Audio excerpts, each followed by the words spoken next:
Yeah. 3 years, $81 million, $60 million guaranteed, highest paid interior offensive lineman in NFL history.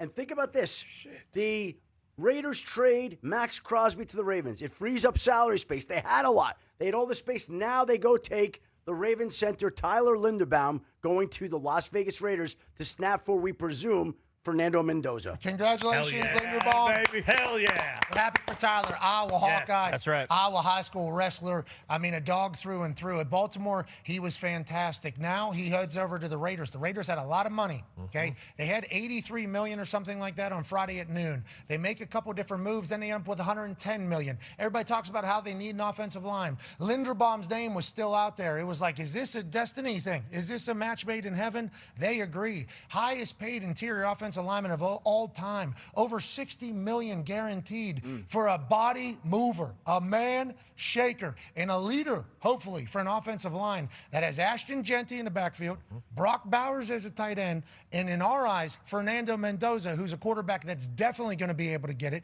especially if he's protected. What a play by the Raiders. This is Tom Brady getting in there.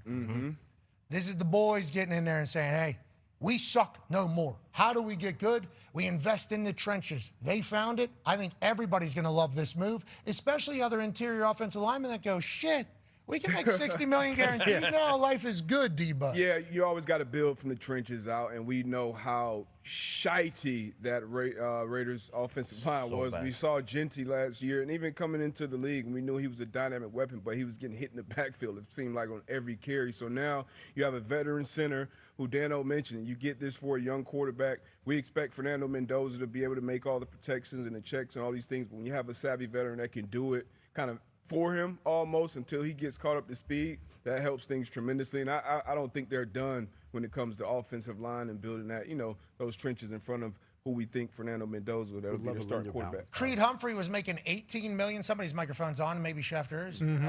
Creed Humphrey was making $18 million a year. This is significantly more. He becomes the highest paid interior offensive lineman. Good for him. Happy for him. Let's head over to the free agency fun zone with Schrags and Orlovsky. Schrags, huge play by the Raiders who finally spend some of that money that they've had. Huge play. And remember, last year, this was a disaster on the offensive line. They had a rotating door at center. They bring in Linderbaum. Some interesting things. Rick Dennison is the offensive line coach for the Las Vegas Raiders, who Kubiak brings in, 30-year offensive line coach, one of the most respected guys. Secondly, worth noting, the Ravens opted not to pick up Linderbaum's fifth-year option last year, which is a wild decision in hindsight. Now he goes for the highest money ever given to a center in free agency, the highest money ever given to a guard in free agency, just a year later after the fact, not getting his fifth-year option picked up. Yeah, it's the best thing the Raiders could have done for if the pick is going to be Fernando Mendoza. I think it's one of the best things you can do for a young quarterback is just give him a great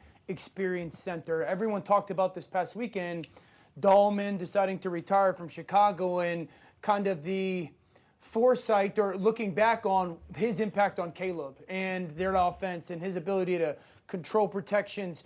It's not that Mendoza, if he's going to be the pick, can't do it. It's taking something off of his plate as he's learning everything else. And so bringing Linderbaum not only in their run game to help Ashton Genty and his ability to play in that kind of that zone scheme, but also like his ability to kind of be in protection. You guys got some film? You got Linderbaum film? Yeah, I heard you got film. You got some Linderbaum film? Do you got some Linderbaum film, Dano? All right, Foxy, play it.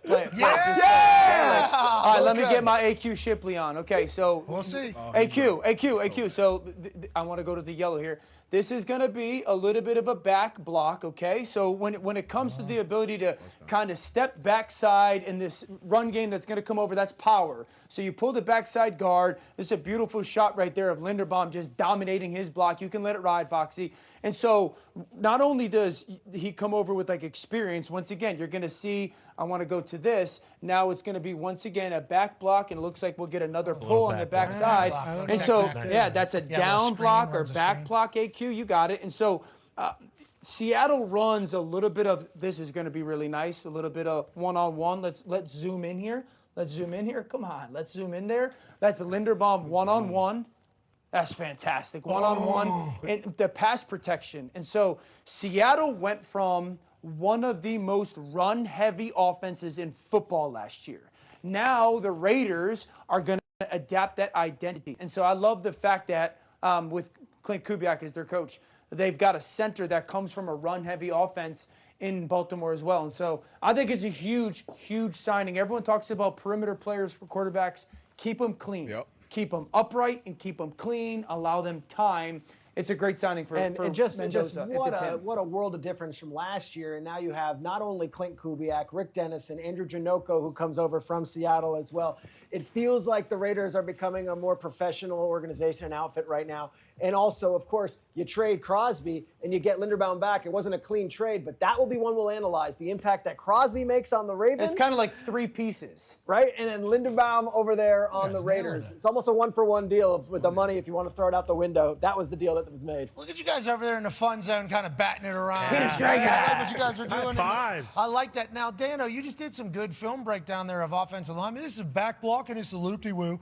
Joining us now, former center in the NFL, Super Bowl champion AQ Shipley. Yeah, AQ, okay. AQ, we started something called In the Trenches with you because you watched Dan Orlovsky break down offensive line film one time and puked, you said. So that's why we started In the Trenches. I think Dano did a pretty good job there talking about Linderbaum. And what else did he maybe miss, or what else would you like to add about why he's so good and worthy of the biggest deal in the history of interior offensive linemen? Yeah, Dan's really done a nice job taking, really into the offensive line world, really understanding. He did a great job there. Good back block. Atta baby Dan! Oh, damn. Go boys! Great job. Now, I think the one thing that people don't talk about enough with Linderbaum is the fact that he was a former high school state champion wrestler, right? That pass protection play that Dan showed, his balance is impeccable. He's incredible with his balance and pass protection, right there moving people off the spot. He is so good with lateral quickness, and this is only going to bode so well for the type of offense that Clint Kubiak is going to bring into that Raiders offense. And Rick Dennison, as Shregs mentioned earlier, I had him when I was in Baltimore. He comes from the Kubiak world. He was Gary Kubiak's O-line guru forever, now working with the younger Kubiak. I love this. This is a match made in heaven. John Spytek doing big things out there in Vegas. Yeah, Spytek is, and you calling us from your bathtub is certainly a cool thing. We appreciate you, AQ. Thank you. Thank you, AQ. I don't know where he was, but I'm happy you made some time. That was certainly not a preempted call. But him sitting there and watching Orlovsky was a nice little treat for me and Bruce, who knew that he was on the call. Dano didn't know that. I don't think any of the Bulls up here knew that. Dan, you were kind of dancing pretty close there. AQ was watching, ready to dunk on you. I think you nailed it, Dano. I think you nailed it. Yeah, that's good for me. I did not know AQ was going to be there. Honestly, when you pulled him in, I was like, fudge, dude. AQ is going to come in and dunk on me here and tell me I'm some dummy. So I'm going to take it. I'm going to take it as a win. Take it. Yeah, fudge, dude. You really got fudged up there. Yeah, whenever you say in the trenches, AQ is going to be there. Say his name. But, I mean, we always talk about pass rush when it comes from the edges. Shoring up that interior for the offense, that everything, especially for a pocket quarterback. Especially for a rookie quarterback. And Fernando Mendoza, Dan Orlovsky. If he is the #1 pick. Okay, Dano, watch the rest of the season before we talk about quarterbacks.